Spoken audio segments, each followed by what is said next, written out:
आदरणीय आचार्य सुनील शास्त्री जी और आदरणीय शर्मा शर्मा योगीराज जी, आपका अपने इस कार्यक्रम में हार्दिक स्वागत। अभी कार्यक्रम चल रहा है, परिचर्चा का विषय है मत समाज की समस्याओं का समाधान। हमने आग्रह किया है कि 5 मिनट में आप अपना वक्तव्य समाप्त करने का कष्ट करेंगे, कोशिश करेंगे। हम आमंत्रित करते हैं आदरणीय डॉक्टर शिवानंद पाठक जी, दावा भोजपुर। डॉक्टर शिवानंद पाठक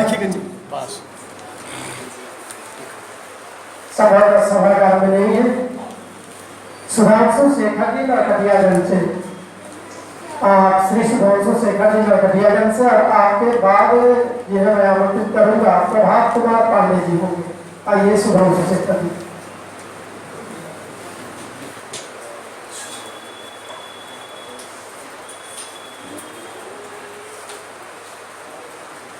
परम आदरणीय अध्यक्ष महोदय, गुरु जी और इस सभागार में बैठे हुए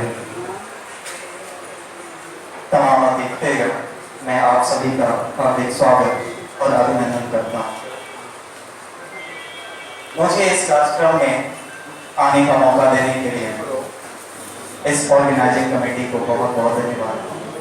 मैं ग्राउंड पे काम करता हूँ, तो ग्राउंड से जुड़ी कुछ थोड़ी कठोर जिसको हम कह सकते हैं वो चीज़ें मैं शेयर करना चाहूँगा।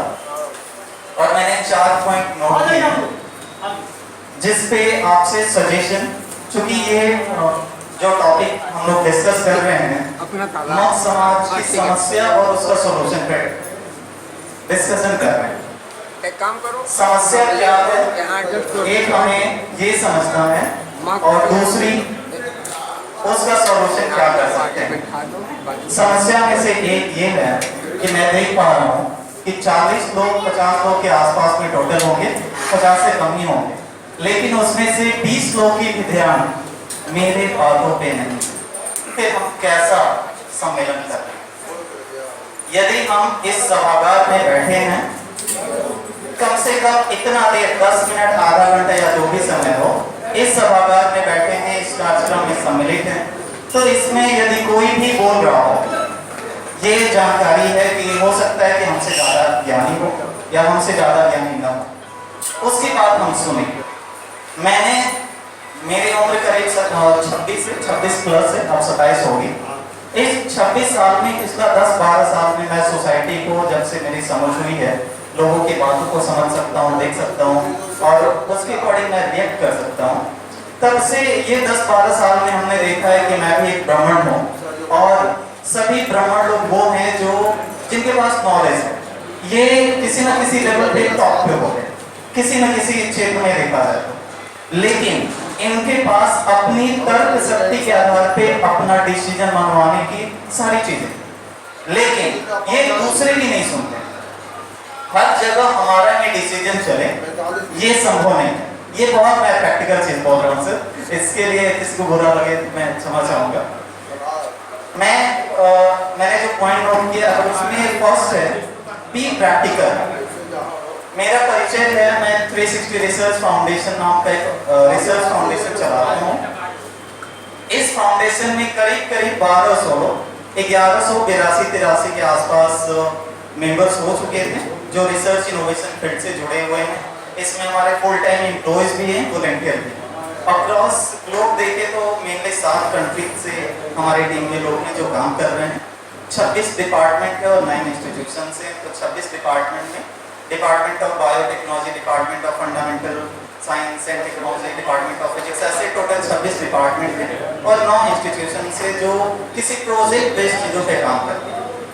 इसमें जब भी मैं किसी का इंटरव्यू लेता हूँ, एवरी मंथ करीब 200 से 250 लोग का इंटरव्यू लेता हूँ। इसमें हर 10 से 12 जो हमारे समाज के लोग आते हैं, ब्राह्मण बच्चे आते हैं, मैं चाहता हूँ कि उनको सिलेक्ट कर लो, लेकिन उनको उस पैमाने पे करो। ये भी प्रॉब्लम आती है। मैं सेलेक्ट करूं लेकिन जो पैमाना है उसके अकॉर्डिंग करूं।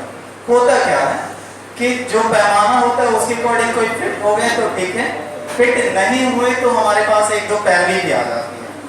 मैं लास्ट का 2-3 महीना पहले भी मैंने कई लोग का सिलेक्शन किया है।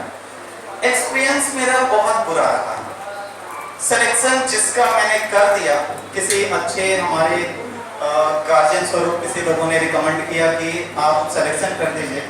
मैं रियल बता रहा हूँ, हमारे डिपार्टमेंट ऑफ एनर्जी में एक प्रोजेक्ट चल रहा है, इसमें सोलर एनर्जी को प्रमोट करना है। उसकी सैलरी थी, स्टार्टिंग सैलरी 20,500 से हाईएस्ट सैलरी 35,500 तक थी। उसमें हाईएस्ट सैलरी जिसको मिला, रिलेशन में मेरे ही मौसी का एक लड़का है अभिषेक कुमार पांडे, उसको 45,500 का सैलरी मिला। 35,000 सैलरी था और प्लस इंसेंटिव भी था, तो हाईएस्ट सैलरी मेरा 45,500 का मैंने सैलरी बना। एक तो वो कई जगह ठोकर खा के आया था, मैं नहीं चाहता था मौका देने के लिए, लेकिन उसका मेहनत की वजह से मैंने उसको सेलेक्ट किया। लेकिन 3 और ब्राह्मण लोग को मैंने सेलेक्ट किया, जिसमें से एक ने क्या कहा कि सुधांशु तो अपने जात भाई हैं, वो क्या करेंगे। वो उनको कई बार मैंने टोका कि आप काम अच्छे से करिए। वो बोलते हैं कि मेरी पत्नी है ना, मेरी शादी हुई है, आपकी शादी नहीं हुई, आप जब शादी होगी तो समझेंगे। तो 10 बजे के पहले मैं उनको कभी भी काम पे जाते हुए नहीं देखा। और 2-3 बार जब मैं फील्ड में खुद अपने टीम के साथ में मैं या फिर मैं खुद से भी निकल जाता हूँ, मैं जब फील्ड में जाता था उनके काम को चेक करने के लिए, तो 1:30 से 2 बजे के आसपास वो काम से फील्ड से गायब। ऐसे कैसे होगा? ये कई छोटी छोटी चीजें। यदि इंटरव्यू के ड्यूरेशन के मैं कुछ एक्सपीरियंस शेयर करूं, तो प्रोफेशनलिज्म जो होती है हमारे यहाँ, जो लोग हैं वो टॉप पे इसलिए हैं क्योंकि हम लोग दुनिया के वो लोग हैं जो साइंटिफिकली नॉलेज उनके पास बहुत ज्यादा है, सारी चीजें, सारे रिसोर्सेज हैं, ज्ञान सबसे बेस्ट चीज होती है। और ज्ञान के आधार पे हम देखें तो जुडिशरी में इंडिया के अंदर सबसे अधिक हम लोग आते हैं ब्राह्मण लोग। केवल मैं अपने लोग के साथ में और सभी ब्राह्मण लोग को लेता हूँ। तो जहाँ ज्ञान की बात आती है, तार्किक शक्तियों की बात आती है, वहाँ पे ब्राह्मण लोग बहुत आ रहे हैं। तो ये हमारे लिए गर्व की बात है। लेकिन इसमें ही एक तबका और है जो पीछे छूट के रह गया है, जिसको सहयोग करने की आवश्यकता है। वो तबका ये है जिनके अंदर प्रोफेशनलिज्म नाम की बिल्कुल चीज नहीं है। हम लोग यदि अभी सेमिनार के अंदर बैठे हैं, अभी हम लोग डिस्कशन कर रहे हैं, कई जगह मैं जाके देखता हूँ वहां पे ब्राह्मण लोग को बेसिक चीज नहीं आती है। रीजन क्या है कि खुद को मान लेते हैं कि आप द टॉप लेवल, वो खुद को मानते कि मैं टॉप लेवल पे हूँ। और उनको जब ग्राउंड पे काम करना होता है, मैं जब अपना कंप्यूटर थमा देता हूँ कि आप एक प्रोजेक्ट प्रपोजल बना के मुझे सबमिट कर दीजिए, मुझे 1 लाख रुपए की फंडिंग मिलने वाली है, और यदि फंडिंग मिल जाएगी तो फिर मैं आपको 90% दे दूंगा और 10% ऑर्गेनाइजेशन के डेवलपमेंट के लिए जाएगा। अभी करेंटली मैं आप लोग के साथ शेयर करना चाहता हूँ कि यदि आपके भी जान पहचान में कोई भी है, तो हमारे 26 डिपार्टमेंट में से 10 या 11 डिपार्टमेंट में हम लोग HOD इंटर्न का अपॉइंटमेंट कर रहे हैं। HOD इंटर्न एक डेजिग्नेशन है जिसमें main HOD head of department जो है उनके अंडर में काम करना है। मास्टर डिग्री क्वालिफिकेशन होना चाहिए या PhD होना चाहिए, उनके अंडर में काम करना है। कुछ भी काम करिए, जिस काम को करना आता है वो हम लोग काम देंगे। उस काम से जितना पैसा कमाएंगे उसका 90% आपको देंगे। ये ऐसी कई चीजें हैं तो जिसपे हमें ध्यान देने की आवश्यकता है। हम एक दूसरे के साथ मिलकर आगे आ सकते हैं, एक दूसरे का सपोर्ट कर सकते हैं। नेक्स्ट एक चीज और मैं शेयर करना चाहूंगा। अभी जो प्रैक्टिकल सोसाइटी के अंदर हम लोग जाते हैं, काम करते हैं, मेरे यहाँ नहीं चलिए थोड़ा इनको समय दिया जाए। मेरे यहाँ मेरे लोकसभा क्षेत्र है वाल्मीकि नगर, और वाल्मीकि नगर में वाल्मीकि टाइगर रिजर्व भी है, वहाँ हम लोग काम कर रहे हैं। दिक्कत हो रही है। मैंने क्या एक्सपीरियंस किया, वहाँ के हमारे जो सांसद जी हैं, मैं ब्राह्मण हूँ इसकी वजह से मुझे वो फंड नहीं दे सकते। मैं फिर से रिपीट कर रहा हूँ, मैं एक ब्राह्मण हूँ, उसकी वजह से मेरे सांसद जी मुझे फंड नहीं दे रहे हैं। मेरे लिए अभी कंडीशन क्या है, मेरा जो ऑर्गेनाइजेशन है 5 साल हो गया रजिस्ट्रेशन का, 2015 से काम कर रहे हैं, 17 में रजिस्ट्रेशन मिला, और अभी बिहार सरकार, भारत सरकार के साथ यूनाइटेड नेशन में भी हम लोग काम कर रहे हैं। मैंने अभी PhD नहीं किया, मैं अभी MSc फिजिक्स किया हूँ और PhD में मेरा एडमिशन होगा, लेकिन 9 लोग ऐसे हैं जो PhD कर चुके हैं, वो मेरे अंडर में काम कर रहे हैं। 8-9 IITians भी हैं जो पार्ट टाइम फुल टाइम में हमारे साथ में। अभी जब ऑर्गेनाइजेशंस की कई कैटेगरी होती है, जिस कैटेगरी में हमारा रजिस्ट्रेशन है, हमारा नॉन प्रॉफिट ऑर्गेनाइजेशन है, तो उनको एक्स्ट्रा फंडिंग भी मिलता है। तो अभी लास्ट ईयर का टर्नओवर हमारा 78 लाख था। एलिजिबिलिटी ये है कि आपको सरकारी फंड यदि मिल जाता है तो 2 करोड़ से लेकर 5 करोड़ तक की जो फंडिंग रिसर्च के लिए होती है वो आपको बहुत ईजी मिल जाती है। अभी हमारी संस्था को 1 रुपए का भी सरकारी फंड नहीं मिला था और अभी भी नहीं मिला। मे भी एक प्रोसेस में हम लोगों ने डाला है। ब्राह्मण सतीश चंद्र दुबे जी ने, उनको मैंने कई बार रिक्वेस्ट किया, 2017 से मैं रिक्वेस्ट कर रहा हूँ, लेकिन इस बार मैंने उनको इतना तंग किया है कि उनको देना ही पड़ेगा। उन्होंने मेरा फाइल प्रोसीड कर दिया है, 2-4 दिन में 3-4 लाख रुपए की कुछ फंडिंग मिल जाएगी हमें। वो एक प्रूफ हो जाएगा कि आपको सरकारी कोई पैसे मिले। यदि सरकारी पैसे हमें मिल जाते हैं तो 2-4-5 करोड़ तक की हमको रिसर्च के फील्ड में फंडिंग मिल जाएगी।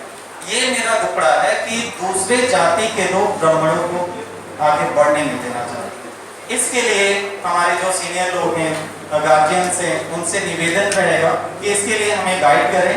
या अब ऐसा समय है कि जुडिशरी से लेके दूसरे फील्ड में हमारे अपने लोग हैं, तो क्या हम उन लोगों को एज ए रिसोर्स यूज कर सकते हैं, उन्हें उनसे हमें हेल्प मिल सकता है, इस पे कुछ काम किया जाए।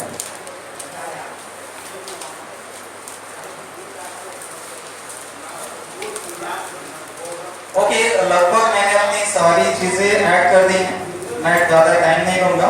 और एक लास्ट मैं ये बोलना चाहूँगा, मेरे फाउंडेशन या मुझसे जितनी अक्रॉस बिहार या अक्रॉस ग्लोब हम लोग अभी इंडिया के अंदर काम कर रहे हैं, नियर फ्यूचर में प्लान कर रहे हैं 2-3 महीने के अंदर कुछ आसपास के नेबर कंट्रीज में भी काम करना शुरू करेंगे। तो कहीं भी हमसे जो भी हेल्प हो पाएगा वो करने के लिए हम लोग रेडी हैं। और सभी सीनियर लोग से रिक्वेस्ट रहेगा कि इंटरनल चैनल बनाया जाए, एक लिंकअप बनाया जाए, जो जिसके लिए इनिशिएटिव है। ऐसे ही प्रोग्राम के माध्यम से हम सब आपस में जुड़ें और एज अ रिसोर्स एक दूसरे का हेल्प कर सकें। Thank you so much.